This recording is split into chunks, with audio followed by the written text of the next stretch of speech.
Cameron Strang. Are you surprised you got out of bed this morning? Are you surprised what? You got out of bed this morning. I was half expecting after yesterday, everyone who tuned in, where we were in a foggy room of essential oils for hours, that I would wake up like 3 days later and not know where I was. So if you missed yesterday of Impact Week, we were raising money for A21, a very amazing organization. Incredible. Doing They're amazing work. Working to end human trafficking and free people, and amazing organization. And we started the morning by talking to some of their team from Greece, and we did a ridiculous stunt all day where for you to give money, for all the money you gave, as you gave money all day, we would subject ourselves to essential oils. Yeah. We put diffusers and fog machines into the podcast studio, and we broadcast. We taped our podcast, which is going up today. So you'll hear what happened. Yeah, you can tell we were on. And then we went live for 2 other hours on Yeah. Facebook,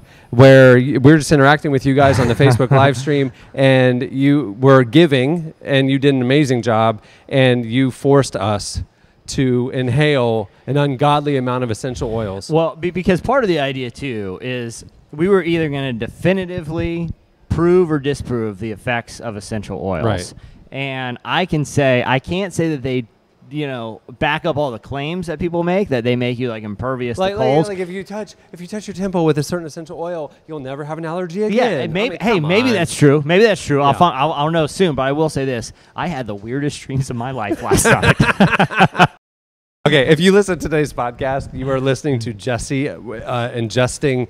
Well, when we first started the day, we didn't have the diffusers yet. No. All we had was a fog machine, so we just dumped a vial of eucalyptus in there, and It was aimed directly at my face. and so too. for 2.5 hours, as we're recording the podcast, he is inhaling this stuff, and it gets off the rails. I'll just say it gets off the rails. Yeah, it gets fun. But hey, speaking of off the rails, I want to talk about the organization that we're going to be raising money for today. They're incredible. But before we get to that, can I give just a hint at what people may be in for today if they tune in through the afternoon? Well, let's talk about. There is something coming up. Let's end it with that. Okay, and then perfect. Let's talk about this organization. First of all, the update from yesterday. You guys gave as Mark, the day you went put that on. the screen, man. As you know, Impact Week, we've partnered with Bright Peak Financial because they are giving. They are accelerating your giving each day. Each day this week, we're spotlighting another phenomenal organization. Monday, we had Feeding Children Everywhere, tackling domestic hunger. Yesterday, A21, tackling human trafficking. Today, we're going to be supporting Preemptive Love Coalition, who does amazing work, especially with refugees in Iraq, Syrian refugees. They're doing a ton of work over there, life-saving stuff. Yeah. And it's led by Jeremy Courtney, who's one of my heroes. He's an amazing guy. So today's stuff is going to be supporting Preemptive Love. But here's an update on yesterday. A21, with Bright Peak Financial partnering with us and accelerating some of the giving. There was a power hour where they doubled everything that you guys gave. There was a hashtag traffic to end trafficking hour where for every view we got on the video, they gave $1 to A21. Yesterday's total, you guys and Bright Peak gave a total of $12,966 for A21. That is phenomenal. That's incredible. Really excited about that. That is incredible. And for everyone who hung with us during our experiment, the power hour. Yeah, the power hour. the suck the power out of your life hour is what I call it.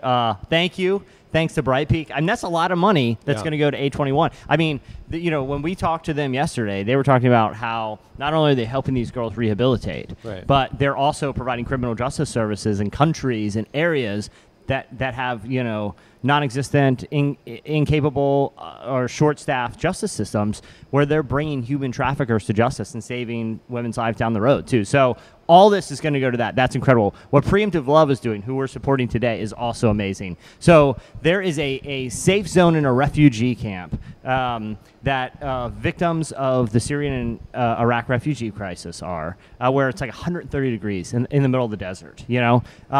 This safe zone recently ran out of funding, and so it's providing an area for children to have a safe area, to be able to get in air conditioning, to get resources. It's an incredible thing they're doing for, honestly, probably the most vulnerable population on Earth right now. So about a year and a half ago, I was able to go over and see a refugee camp from Syrian refugees. It was in the Bekaa Valley, which is on the border between Syria and Lebanon. Yeah. This isn't the area. We're supporting a refugee camp in northern Iraq, but it's the same sort of dynamic.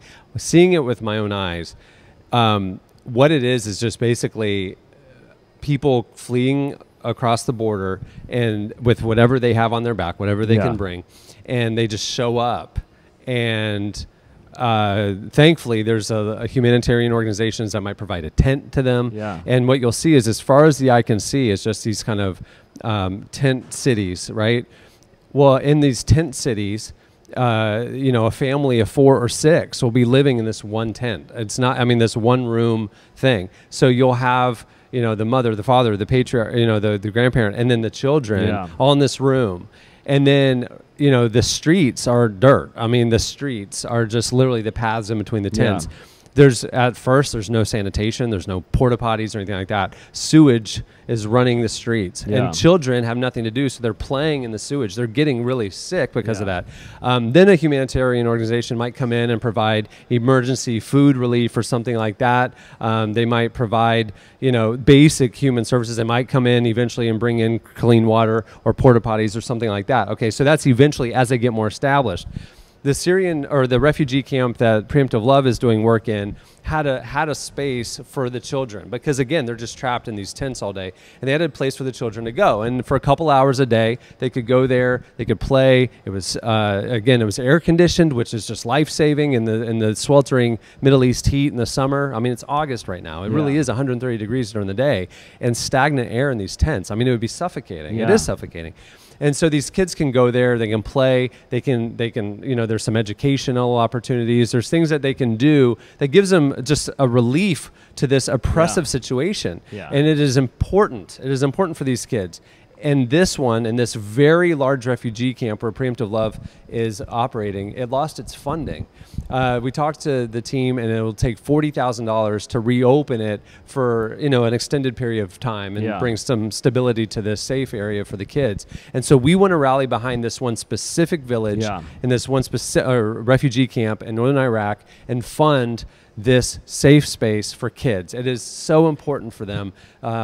It's life-saving, and we need to rally behind it. And like all of the organizations that we've partnered with this week, I do want to just briefly talk about Preemptive Love, because there's a lot of organizations that have been involved with the refugee crisis and different issues, and there's a lot of great work being done. But Preemptive Love, Jeremy Courtney has been on the ground there since right after the invasion of Iraq. Do you remember when, we did an article on him 10 years ago in Relevant, and it was because we heard about this guy, this American guy who had gone over to Iraq in the middle of the war and was going to the parts of Iraq that were kind of forgotten by the international community, the place where like American aid wasn't going, and he was bringing doctors and he was raising money for life-saving heart surgeries for Iraqi citizens. And then as that was getting some traction, other needs started to emerge. There was a food crisis. There was other emergency and disaster relief things that were needed.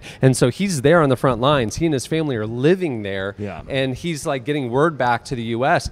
We don't need just these heart surgeries for kids. We need food. There's like a crisis. And so Preemptive Love Coalition started raising money, and they were there on the front lines. They had staff in the area, and they were distributing emergency relief in places that USAID and other international relief stuff couldn't get to, because it was behind enemy lines. It was behind the unsafe lines, and they were there. And so they've been providing, and they've been kind of a conduit for relief services for a while. And then the refugee crisis started happening. People fleeing those parts of Iraq, people then fleeing Syria, and they are there on the front lines. And Jeremy Courtney has found himself over the last 10 years having to kind of go from this one very narrow ministry that they were doing to becoming a pivotal part of life-saving emergency relief and development work for refugees. So it's really amazing. And kind of all that to say,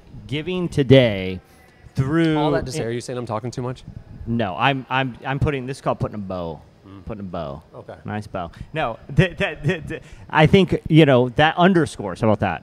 That underscores the fact that when you give today through Impact Week that will go to Preemptive Love. Yeah. This is an organization that has been on the ground, Yeah. that knows the communities there. Absolutely. That knows firsthand the needs Right. and knows how best to serve the people who've been affected by years of conflict. Right. And so and Jeremy tells us stories about how wrong a lot of the international aid community gets it. Like Yeah. the needs that they think they have aren't the needs. The needs Yeah. are really this. I mean, this is like, you talk about indigenous Yeah. offering a hand up, not a hand out. That is exactly what Preemptive Love Yeah. is doing. They are offering a hand out when it's a life-saving emergency relief. But what they're wanting to do is really support these people Yeah. long term. For example, I mean, when I was with him last October, we were just talking about, like, tell me something I don't know. And he said, Yeah. really, honestly, one of the things that America gets wrong is we think, like with the refugees and stuff, we need to send them clothes and we need to send them whatever. He said the problem is when these boxes from America show up, major corporations will donate, shoes or clothes or whatever. The problem is, like, there's local shopkeepers that sell those Yeah. things that are now going out of business, and they can't support their families because American aid relief is actually putting them out of business. So what Preemptive Love does is they raise the money for those things, Yeah. which are needed, Yeah. and he will buy them from the locals Yeah. and to support the local economy and help people like turn their cities around to rebuild after the Yeah. the crisis. And so it's things like that. It's smart development that Preemptive Love Coalition is doing. Exactly. When we were choosing our partners for Impact Week, we had a call with the team there, and the reason they wanted this safe zone because that's right now one of the biggest needs that our audience can meet because this is kids. This is affecting the lives of kids. So give today. And all the money goes to Preemptive Love Coalition. There will be different things that we'll be doing throughout the day to help get more people watching, learning about this great cause. And I think we're going to kick off the morning, actually, with a little... The Bright Peak Wheel. With the Bright Peak Wheel of Impact. The Bright Peak Impact Wheel Wheel. of Impact. I like it. Here it is. Okay, so I don't want to make this a competition. Yeah.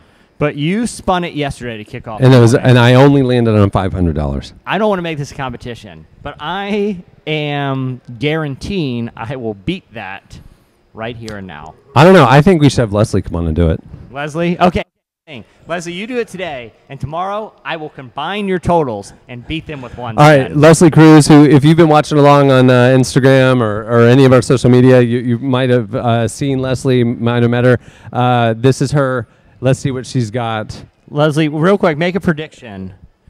Remember, we're going to combine your and Cameron's if you don't know totals. what this is the wheel that Bright Peak Financial, our partner in Impact Week, whatever dollar amount this lands on, they're going to fund right away to get the giving going, to kick it off. So the higher the better. Make it hurt for Bright Peak. That's all we're trying to say. Okay. Remember, I'm going to combine your total and Cameron's total and beat it tomorrow morning. So, Leslie, no pressure. No pressure. No pressure. I landed on literally the lowest dollar amount yesterday. So you can only do better than me. Leslie, what's your prediction? I say at least 1,000, Jesse. All right, let's see it. Let's do it. I would have guaranteed 2,000, but to each his own. Just shoot your shot, man. Just shoot your shot. 500. It's still $500. It is $500. That's going to help the kids. Yeah. But you could have helped more kids, Leslie. That's okay. You just sleep well tonight. No. Okay, so right. we got $500. You go to relevantmagazine.com/Impact Week. You can see the I total. realized we're like 20 minutes into this video and hadn't said the URL yet. Go to relevantmagazine.com/Impact Week. You can see the total, and you can give, and you can see as it grows. Okay. I think what we should do, because what we did, I know we're going to try to talk to some of the team from Preemptive Love later on and give kind of insight Jeremy into what just they're doing. flew to Australia, and apparently there's a time difference there, and we're trying to get. He's a man of the world, like he's all over the place. So, but we're gonna touch base with. You cannot hold him down. You can't. He's very squirmy. He is. He's live. Last time he was here, we wrestled. He's one of these guys that's thin but really strong, really like strong, deceptively strong, wiry, yeah. lithe. Yeah. So we're gonna you can learn more about the great work that they're doing at relevantmagazine.com/Impact Week or in our conversation with Jeremy or one of the members of the team there later today. But yesterday I think we kind of latched on to something. We got people watching all day. So day one of Impact Week, every day this week we're gonna do something. like a psychological endurance challenge that we will endure if you give. Okay, Yeah. so day one this week, we found the world's first Christian soap opera, Hilton Head Island, by our good friends at PureFlix, and we signed up for a Buddies. trial account. Best buds forever. And made Tyler Daswick, our very own Tyler Daswick, watch an entire day of Hilton Head Island and live tweet it and all that kind of stuff. And that was a psychological endurance challenge on Monday you guys gave to make him keep doing it. Yesterday, every $2,500 you gave, we lit another diffuser and broadcast live from basically an essential oils hot box. And it really did affect us in ways that we probably won't fully know for another month or two. Yeah, I mean, I'm delaying a scheduled physical because I think, I don't. Sometimes it's just better not to know. Ignorance is bliss. What I did to my internal organs yesterday, I was driving home last night. I had my son Cohen with me, and we were driving in the car, and he goes, "Dad, when we get home, can you shower?" And I'm like, "Why?" He goes, "I've been showering all days in God's purest oils." He said, "You smell really strong, and it smells weird." And I was like, "Well, I'll shower, buddy." Yeah. So can today's we psychological unveil? endurance challenge. I think it's time to let the people know. All right. If you've listened to our podcast over the years, this early is OG. on in the podcast era, we started in 2005, the Relevant Podcast. There was a top 100, iTunes top 100, and then they did their categories. Yeah. There was maybe 150 podcasts in the world. We were one of them, definitely top 100, okay? And then in the Christian section, again, people didn't know what to do with the podcasting thing. Yeah. And especially Christians, they're kind of slow to adopt to new things. And so we were right there at the top of the Christian charts. And then Joel Osteen started a sermon podcast, the Joel Osteen podcast, and they're number one. He's out there and now living his we're best number life. two. Yep. And we can't catch up to Joel Osteen. So we started a friendly little rivalry, a one-sided rivalry with Mr. Joel Osteen back in 2006 or late 2005. Yeah. And just so happens we were at Target in that era, and we came upon a board game. An actual board game, the Joel Osteen board game, Your Best Life Now, the game. Inspired by the #1 New York Times bestseller. Look at his by smiling Joel face Osteen. right there. The 7 steps to living at your full potential. So on our podcast, for some reason, at the end of one of our shows, we said, we want to play this thing. We ended our normal podcast, said, please turn it off now. And then we just recorded us playing Your Best Life Now, the game, for the next hour. And if you go to our archives on RelevantMagazine.com, you can find the episode. I wouldn't say listen to it. Yeah. We moved to new studios recently and uncovered and found unearthed it under the floorboards. We found the game. And we thought, what better psychological endurance challenge today than if you give money to Preemptive Love Coalition, we will play this game all day long and broadcast it. Yeah. And we're actually going to have people on staff. We're going to do a little tournament. But this is we're going to do a tournament. This is a reverse tournament because normally it's winner stays. Winner stays on because you're playing ball. You want winner's got next game. You want to stay in the tournament. You keep staying. That's a reward. Is to keep on playing. Right, winner go home. Right. Right. Winner go home. We're mixing it up a little. This one, no one wants to play, and so if you lose, you have to stay on and play the next game. Yeah. It's so loser stays. Loser stays. It's a reverse. But Your Best Life Now. If I remember this, and I vaguely do, there really are no losers. I think we're going to make some modifications. But here's the thing. I got in early, a little behind the scenes. I got in early this morning to dig into the game and kind of learn the intricacies to figure out how the tournaments work. I started reading, I was like, this is going to be much better on the fly when we're making up rules as we go along. I just remember, the only thing I remember from this, we haven't played it in 12 years. I just remember there was this one thing where you had to pick up almost like a chance card. Yeah. And instead of, it had a little pocket mirror. Yeah. And you had to hold the mirror up to yourself and say an powerful. affirming thing Powerful. to yourself in the mirror. And this is part of the game. Anyway, we're going to play this game today. Loser has to keep playing. And so this tournament will be going on all day if you keep giving to Preemptive Love Coalition. This is a deep cut. But do you remember that episode of The Office where they were having the garage sale? Because the office was robbed. And I do. They had a garage sale, and Andy purchased Dynasty, the board game, and played with Daryl and the gang. The problem is it didn't have instructions. It was missing a lot of pieces. So they're making up rules on the fly. Yeah. And that's how you play. Pretty much. No, it's Dallas. That's how you play Dallas. Yeah. That's cheating. That's a Dallas. Yeah. That's what we're going to be doing with your best life now. I don't know. I'm a rule guy. I'm going to read the rules. We have the rules. I don't know. We might have to make some modifications. That's the fun of today. So a lot of weirdness is going to happen. We actually are going to go record Friday's podcast right now. This is a little behind the scenes. This is what we do. We recorded earlier in the week. It's Wednesday. We're recording Friday's show. So we're going to go do the podcast, and then we're going to come back. We'll check in live on the giving, and have a big announcement about Bright Peak's participation today. Bright Peak Financial's participation with your giving today is going to be notable. Yeah. So you won't want to miss the next live update. Tune in for that. We'll be back in about an hour and a half, 2 hours, and then we'll be going live throughout the day, all afternoon. You won't want to miss your best life now. The game. We're gonna have like an overhead cam, like poker on TV. We're gonna have. I mean, it's gonna be a whole thing. It's the reverse your best life now tournament of losers. All right, so we'll see you next check-in. Later. Impact Week, relevantmagazine.com/Impact Week.